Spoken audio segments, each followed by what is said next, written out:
보내드린 교환의 자료를 여러분들이 잘 예습을 해오시면 좋을 것 같고, 오늘 나누는 이야기들을 잘 숙지를 하시고 기억을 하셔야 우리가 4주 후에 하나님 앞에서 온전하게 세례를 좀 받을 수 있을 것 같습니다. 1주차에는 세례 입교가 무엇인지에 대해서 우리가 좀 말씀을 나누도록 하겠는데요.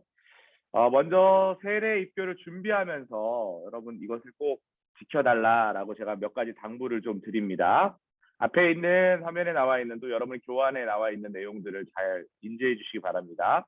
매 교육 시간마다 나눠주는 교재를 적어도 3번 이상씩은 꼭 읽어봐 주시기 바랍니다. 그리고 여러분들이 잘 몰랐던 내용들 중에 중요한 내용들, 암기해야 될 내용들은 꼭 암기해 주시면 좋을 것 같고요. 또 세례 입교 대상자는 교회가 정한 교육 문답 시간, 그러니까 지금 토요일 오전 10시, 그리고 이제 세례 입교 예식이 진행될 그 시간 있죠. 성탄절 당일날 몇 시가 될지는 제가 추후에 다시 공지를 드리도록 하겠습니다. 그 시간에 꼭 참석하셔야만 2021년에 세례 받은 이로 또 입교하신 이로 저희 교회 명부에 등록이 됩니다. 자, 불참 1회는 추후 공지 보충 시간에 교육을 받을 수 있습니다. 그러니까 한 번 정도는 여러분들이 상황이 어떠한 정말 특별한 상황이 발생하시면 저한테 미리 알려주시면 제가 따로 한 번 정도는 양해해 드립니다. 그런데 2번 이상 빠지게 되면 올해 세례 입교식에는 참여를 할 수 없다라는 걸 꼭 기억하시고, 가능하면 토요일 오전 10시 이 시간에 참여하시는 것이 서로 좋을 거예요. 그래야만 여러분들도 좀 안정적으로 이 세례 입교 예식을 위한 준비를 해 나가실 수 있다. 그렇게 기억하시면 좋을 것 같습니다. 부득이하게 빠질 경우에는 보충도 해야 되고요. 또 이 제가 지금 하고 있는 이 강의에 대해서 또 소감이나 숙제도 해야 되니까요. 가능하면 이 시간에 참여하시는 것을 권장해 드립니다.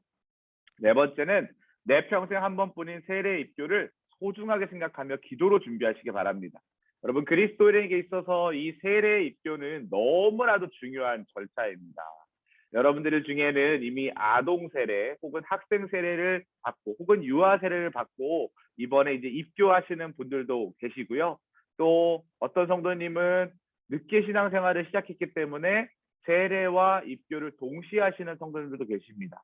중요한 건 오늘도 제가 세례의 의미에 대해서 이야기하겠지만 이 세례 예식은 너무나도 중요한 예식이에요. 그리스도인에게 있어서는 우리의 이전의 삶을 벗어버리고 새로운 삶으로 살아가겠다라는 믿음의 결단이기 때문에 여러분들이 이 시간 귀하게 여기시고 마음을 다해서 참여해 주시기 바랍니다. 유아 아동 영아 세례자는 부모님이 교육을 받고 문답을 통과해야 된다 이렇게 되어 있는데요. 여러분들은 5번에는 다 해당되지 않으시니까 4번의 내용까지만 정확하게 인지를 해주시면 좋을 것 같습니다. 자, 우리 감리회 교인 구분을 좀 살펴보도록 하겠습니다. 첫 번째, 원입인입니다. 여러분 중에는 이제 원입인들이 있으세요. 특별히 이제 성인 성도님들은 원입인이라고 이야기하는데요. 원입인은 죄악에서 구원을 얻고자 하여 회개한 후 예수를 구주로 믿기로 결심하고 교회에 출석한 사람들을 이야기합니다. 그러니까 여러분들이 이제 신앙생활을 시작하겠다라고 결심을 하고 누군가의 전도를 받거나 혹은 자원해서 자진해서 교회에 나왔을 때 그 성도님을 원입인이다라고 이야기한다라는 거죠. 2번째, 세례 아동이라고 하는 개념이 있습니다. 세례 아동은 유아 세례 또는 아동 세례를 받은 12세까지의 아동을 이야기합니다. 유아 세례자는 5살까지, 아동 세례자는 6세부터 12세까지의 본인의 의사를 확인한 이후에 문답 과정을 거쳐서 세례 아동자로 기록이 되게 됩니다. 그래서 우리 지금 입교하시는 성도님들 중에 우리 고등부 학생들이 많이 있는데요. 여러분들 중에는 세례 아동으로 아마 세례를 받은 그런 친구들도 있을 것이다 라고 생각이 듭니다. 3번째, 세례인이 있습니다. 세례인은 세례 아동으로 13세 이상 된 이와 원입인 중에 이제 교회에 등록하고 나서 1년 동안 교회를 출석하신 분들을 대상으로 합니다. 대신 성경과 교리를 공부하고 또 교회의 규칙을 이해하고 또 진실한 마음과 경건한 생활을 힘쓰겠다라고 고백하는 사람. 특별히 우리가 세례를 받을 때 가장 중요한 게 뭘까요? 그리스도인으로서 내가 하나님의 자녀다라는 신앙 고백이겠죠. 예수 그리스도로 말미암아 내가 구원받은 하나님의 자녀다라는 믿음의 결단이 반드시 동의가 되시는 분들이 세례인으로 등록을 하실 수 있다라는 것입니다. 마지막 네 번째는 입교인입니다. 18세 이상 된 세례인을 담임 목사님께서 예문서 또 혹은 예문대로 입교시키는 과정을 이야기하는데요. 여러분들 중에는 이미 18세 이상 되신 분들이 많이 계세요. 특별히 이번에도 하늘꿈교구 성도님 중에도 또 화평교구 성도님 중에도 18세 이상 되신 분들 중에 세례를 받지 않으시는 분이 계시죠.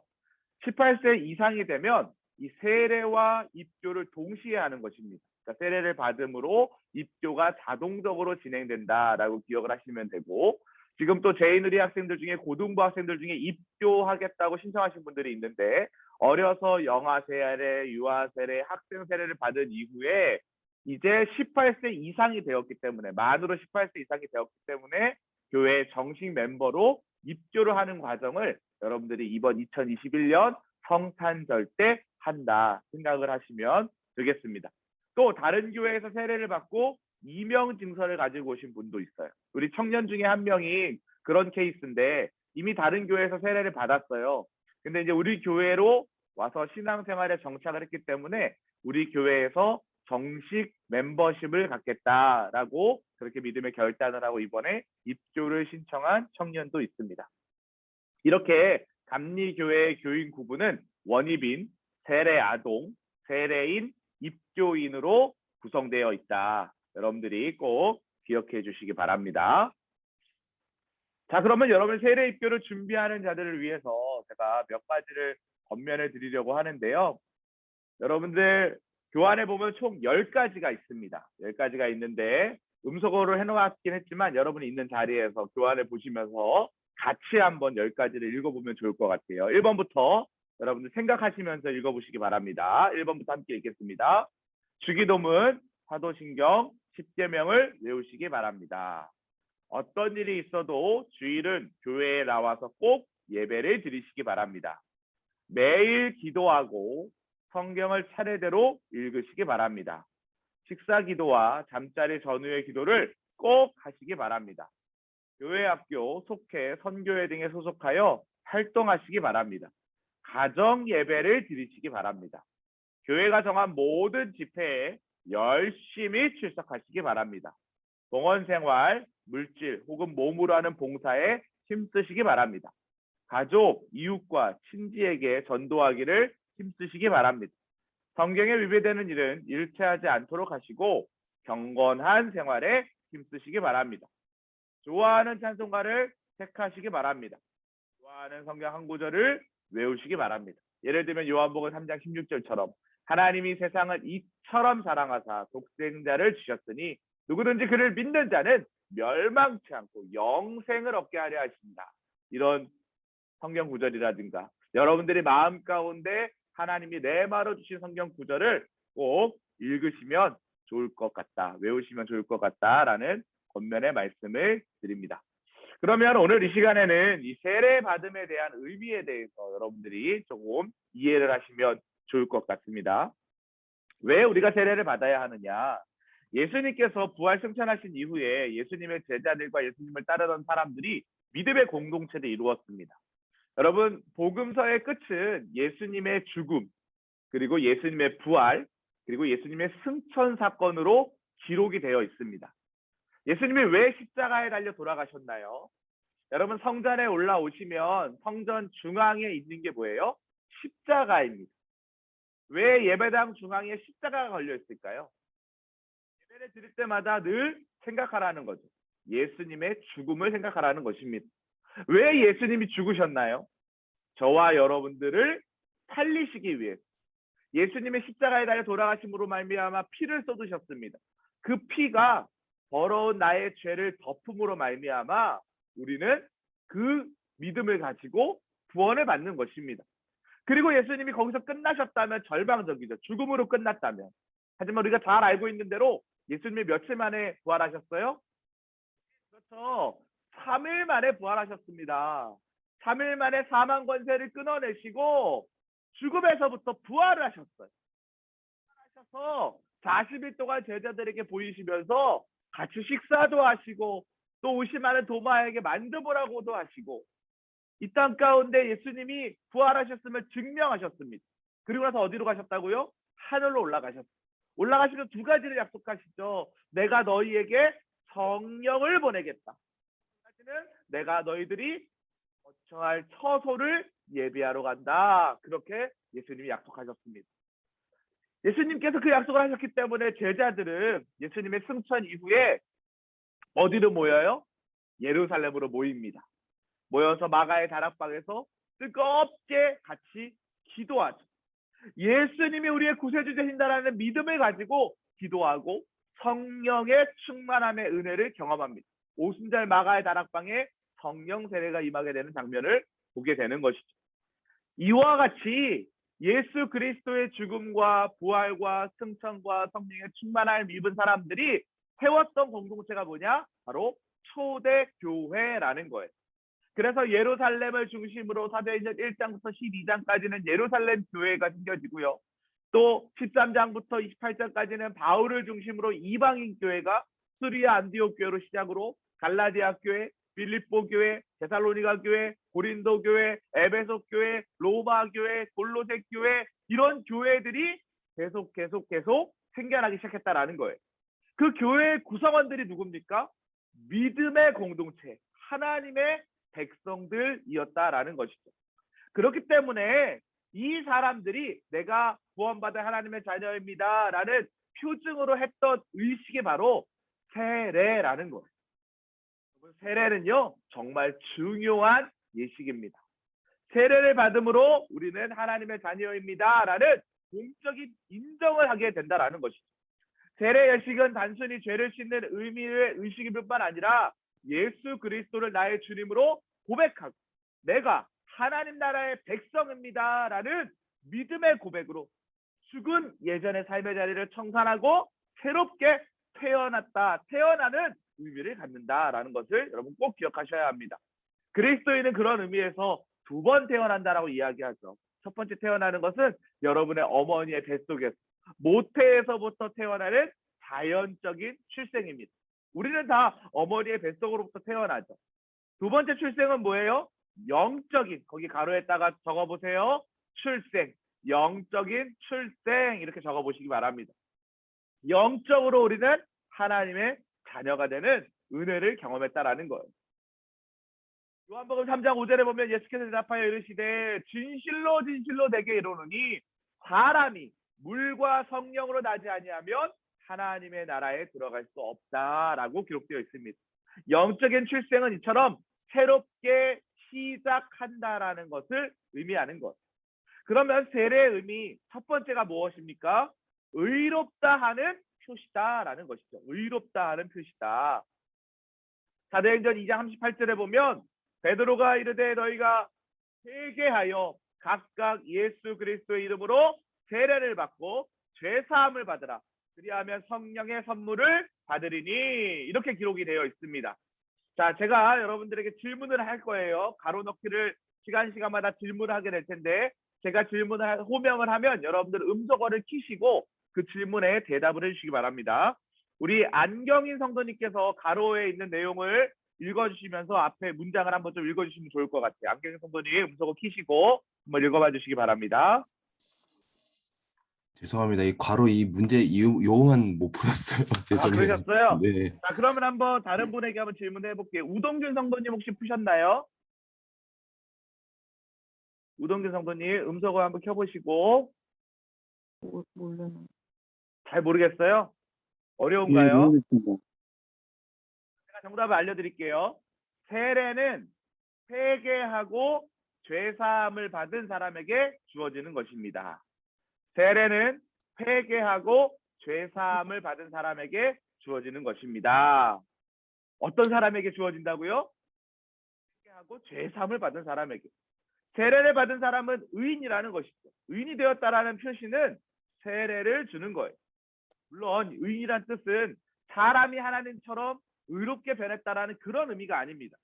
하나님께 의롭다고 인정을 받았다라는 그런 의미예요. 하나님께서 이제 너는 의로운 사람이야. 여러분, 저와 여러분들이 다 죄인이에요. 우리는 원죄를 가지고 있습니다. 죄의 싹은 뭐예요? 사망입니다. 죽을 수밖에 없어요. 우리는 이대로 죽으면 죄인인데 내가 예수를 믿음으로 말미암아 세례를 받음으로 말미암아 아까 물과 성령으로 거듭나지 않고는 하나님의 나라에 들어갈 수 없다라고 이야기했잖아요. 거듭났기 때문에 정리씨 목사는 여전히 죄인인데 아까 예수님이 죽으면서 뭘 흘리셨다 그랬어요? 보혈의 피를 흘리셨다 그랬잖아요. 그 보혈의 피가 나를 덮었어요. 죄인이 나를 덮었어요. 갈라디아서 표현으로 그리스도의 옷을 우리가 입었어요. 그러면 더 이상 율법이 봤을 때 내 모습이 보이는 것이 아니라 예수의 피가 보인다라는 거예요. 그렇기 때문에 우리가 의인이 되었다라는 거예요. 근데 여러분 잘 생각해 보십시오. 이 예수의 피가 벗겨져 버리면 여전히 누가 보입니까? 죄인인 정리씨 목사가 보이는 거예요. 그렇기 때문에 우리는 평생을 살아가면서 성도로서의 삶을 살아야 한다는 거죠. 그리스도의 옷을 입고 예수의 피에 덧입은 삶을 살 때에 하나님께서 우리를 의롭다 여기신다라는 것을 꼭 기억하시기 바랍니다. 두 번째 세례의 의미가 무엇입니까? 바로 중생의 표시라는 거예요. 로마서 6장 3절에서 5절입니다. 무릇 그리스도 예수 합하여 세례를 받은 우리는 그의 죽으심과 합하여 세례를 받은 줄을 알지 못하느냐. 그러므로 우리가 그의 죽으심과 합하여 세례를 받음으로 그와 함께 장사되었나니 이는 아버지의 영광으로 말미암아 그리스도를 죽은 자 가운데서 살리심과 같이 우리로 또한 새 생명 가운데서 행하게 하려 함이라. 만일 우리가 그의 죽으심과 같은 모양으로 연합한 자가 되었으면 또한 그의 부활과 같은 모양으로 연합한 자도 되리라. 무슨 말입니까? 세례는 성도가 그리스도의 죽음과 부활에 참여함으로 옛사람이 죽고 새 사람으로 다시 사는 중생, 거듭남의 표시라는 거예요.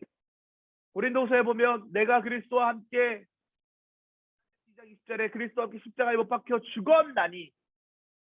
죽었나니 이렇게 되어 있죠.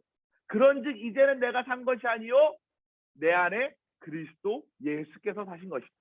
또 고린도후서 5장 17절에 보면 뭐라고 얘기합니까? 옛사람을 벗어버려라. 그리스도 예수 안에 있으면 새로운 피조물이다 라고 이야기하고 있습니다. 예수 그리스도와 함께 우리는 새로운 피조물을 그렇게 추구하며 살아가는 것이죠. 즉 우리가 세례를 받을 때 우리의 옛사람이 그리스도와 함께 죽었다라는 것을 인정한다라는 거예요. 성도가 세례 시에 여러분 아마 침례에 대한 이야기를 들어보신 적 있을 텐데 침례가 무엇입니까? 물속에 이렇게 푹 담그는 거예요. 물속에 여러분 잠수함 해보신 경험 있으시죠? 코를 막고 물속에 들어가면 얼마나 참으세요? 뭐 1분? 많이 참으면 2분? 그 이상 참으면 산소가 부족해서 우리가 어떻게 합니까? 머리가 아프고 죽을 것 같은 생각이 들잖아요. 물속에 오래 들어가 있으면 숨이 막히고 죽게 되는 거예요. 세례가 바로 그걸 의미하는 겁니다. 침례를 할 때 물속에 푹 담그는 이유는 우리의 옛사람은 다 죽었다라는 거예요. 우리의 나쁜 습관, 하나님 보시기에 정직하지 못한 태도, 말의 여러 가지 것들이 다 이전 것들을 죽였다라는 거예요. 그리고 그 사람은 다시 어떻게 합니까? 푹 담근 그 사람을 다시 건져내죠. 이건 뭘 얘기하는 거예요? 다시 살아난다라는 거예요. 성도가 세례 시에 물속에 들어간다라는 것은 무덤에 장사된다는 의미입니다. 다시 건져낸다라는 것은 부활하신 그리스도와 함께 다시 살아난다라는 것을 의미하는 거예요. 너무나도 중요한 그런 의미를 가지고 있는 것이죠. 마지막 세 번째는 그리스도의 몸인 교회와 연합하는 표시다. 이렇게 기록되어 있습니다. 고린도전서 12장 13절에 우리가 유대인이나 헬라인이나 종이나 자유인이나 다 한 성령으로 세례를 받아 한 몸이 되었고 또 한 성령을 마시게 하셨느니라 이렇게 되어 있어요. 세례자는 구원받아 어떤 사람이 됐다고요? 하나님의 자녀가 되는 거예요. 그리고 교회와 한 몸이 되는 것이죠. 교회 한 몸이 되었다는 건 무슨 말입니까? 교회의 머리이신 골로새서 1장 18절에 보면 그의 몸인 교회의 머리시라. 그는 몸인 교회의 머리시다. 그래서 그는 예수님을 얘기하는 거예요. 예수님이 교회의 머리시라는 거죠. 여러분 교회의 주인은 누구십니까? 예수님이신 줄 믿으시기 바랍니다. 교회와 한 몸이 되었다라는 것은 교회의 머리인 예수 그리스도의 몸의 일부분이 되었다라는 거예요. 그러니 세례자는 그리스도의 몸으로서 머리 대신 예수 그리스도께서 우리에게 행하시는 것들을 지킬 의무가 있다라는 것이죠. 그래서 우리가 아까 세례 교육할 때도 10가지 지침에 대해서 이야기했잖아요. 매일 성경 읽고 기도하고 식사 전후로 꼭 기도하고 예배 드리고 또 헌금 생활, 봉사하는 생활 이런 것들을 해라라고 제가 권면을 드렸죠. 왜 그럴까요? 머리 대신 예수님께서 우리에게 말씀하시는 거예요. 이러한 삶을 살아라라고 권면하신다라는 것이죠. 몸은 여러분 생각해 보십시오. 저의 팔은, 저의 입은, 저의 눈은 누가 명령할 때 움직입니까? 머리에서, 뇌에서 신호를 보낼 때 움직이는 거예요. 머리 대신 예수님께서 우리에게 말씀하실 때 우리는 움직이는 거예요. 몸은 그렇게 움직이게 되어 있어요. 그렇기 때문에 여러분들은 예수님의 말씀에 귀 기울여야 한다라는 거죠. 그래서 권면드리는 것은 성경을 가까이 하시기 바랍니다. 하나님의 말씀은 살아 운동력이 있어 좌우의 날선 어떤 검보다 예리하여 운동력이 있어요. 활동력이 있어요. 우리의 혼과 영과 및 관절과 골수를 찔러 쪼개기까지 합니다. 우리의 마음과 생각과 뜻을 감찰하는 것이 말씀이에요. 주의 말씀은 내 발의 등이요 내 길의 빛이니이다. 하나님의 말씀이 우리의 인생 가운데 적용되고 또 그 말씀대로 우리가 살아갈 때 우리의 삶의 자리에 길이 보이고 빛이 보인다라는 것. 여러분들 꼭 예수님의 말씀, 성경을 기억하시고 가까이 하시기 바랍니다. 그런 의미에서 우리가 이제 세례를 받게 될 텐데 저희 감리교회는 침례교회처럼 침례를 하진 않습니다. 저희는 약식으로 세례를 하는데요. 머리에다가 물 얹임 세례를 여러분들이 하게 될 거예요. 그래서 머리에 이제 물이 얹어지면서 그 물이 뭘 상징하는 거예요? 예수님의 보혈을 상징하는 거죠. 우리가 그 물을 얹음으로 말미암아 새 사람이 되고 정결케 되고 깨끗게 되고 온전케 되어서 하나님의 자녀가 된다라는 것입니다. 세례는 자기 죄를 회개하고 예수 그리스도를 믿는 사람에게 주어지게 되는 것입니다. 세례의 시계는 유아, 아동, 청소년 세례도 있는데 또 여러분들이 지금 다 성인 세례자들로 오늘 이번에는 신청을 하셨죠. 저희 교회는 5월 달에 어린이 주일 때 유아, 아동 세례를 따로 합니다. 그리고 부활주일과 성탄절을 맞이하는 시점에는 성인 세례 및 학생 세례를 진행을 하고 있어요. 여러분들 참고하시고 혹시 주변에 물어보시는 분들이 있으시면 알려주시면 좋을 것 같습니다. 자, 이번에 마지막으로 이제 입교의 의미에 대해서 설명을 잠깐 드리고 마치도록 하겠습니다. 유아 세례, 또 아동 세례, 청소년 세례를 학생 세례를 받은 경우에 만 18세가 되면 정식으로 이제 입교식을 통해 교회의 정식 구성원이 되는 거예요. 그래서 이제 저희 교회 같은 경우는 보통 12월 셋째 주일에 당회를 하게 되는데요. 입교인이 되어야만 정식 구성원인 당회원이 됩니다. 그래서 입교식을 한다라는 건 너무나도 중요한 거예요. 근데 왜 저는 입교만 하는데 이 세례 교육도 받아야 되나요? 여러분 어렸을 때 아무것도 모를 때 유아 아동 때 세례 받았으면 이 세례의 정확한 의미를 제대로 이해하기가 힘들잖아요. 그렇기 때문에 다시 한번 세례의 의미를 마음속에 상고하고 내가 정식으로 교인이 되겠다, 입교인이 되겠다라는 그런 마음을 갖게 하기 위해서 저희 교회에서는 세례 입교 교육을 동시에 진행한다라는 것을 여러분 기억하시기 바랍니다. 세례를 받고 정식으로 교인이 되는 과정이고요. 기독교 공동체의 일원으로 등록했다라는 그런 의미를 가지고 있습니다. 여러분들이 이번 세례 입교 교육을 통해서 하나님의 사랑을 느끼셨으면 좋겠고 그리고 자부심을 가지셨으면 좋겠고 내가 그리스도인이라는 자부심을 가지고 이 세상 가운데 빛과 소금의 역할을 감당하시는 그런 신실한 그리스도인들이 되셨으면 좋겠습니다. 네, 오늘 이렇게 1주차 인데요. 여러분들 오늘 함께 참여해 주셔서 너무 감사드립니다. 잠깐 기도하고 마치도록 하겠습니다. 하나님 감사합니다. 주님의 은혜로 오늘도 우리가 이렇게 첫 번째 세례 교육을 진행하였습니다. 세례의 의미에 대해서, 입교의 의미에 대해서, 또 감리교회 구성원에 대해서 살펴보았습니다. 하나님 너무나도 중요한 예식입니다. 우리가 하나님의 자녀로서 거듭나서 중생의 삶을 살 수 있도록 인도하시고 또 우리의 삶의 자리가 이전 것들을 다 버리고 새로운 사람으로 거듭난 인생을 삶으로 말미암아 이 땅 가운데 꼭 필요한 꿈꾸는 사람, 빛과 소금의 역할을 감당하는 인생 될 수 있도록 축복하여 주시옵소서. 인도하신 하나님께 감사드립니다. 하나님 끝까지 남은 3주간 동안도 우리와 동행하여 주시옵소서. 주님께서 함께할 줄 믿사오며 예수 그리스도의 이름으로 기도합니다. 아멘. 하나님께 영광의 박수를 드리겠습니다. 감사합니다.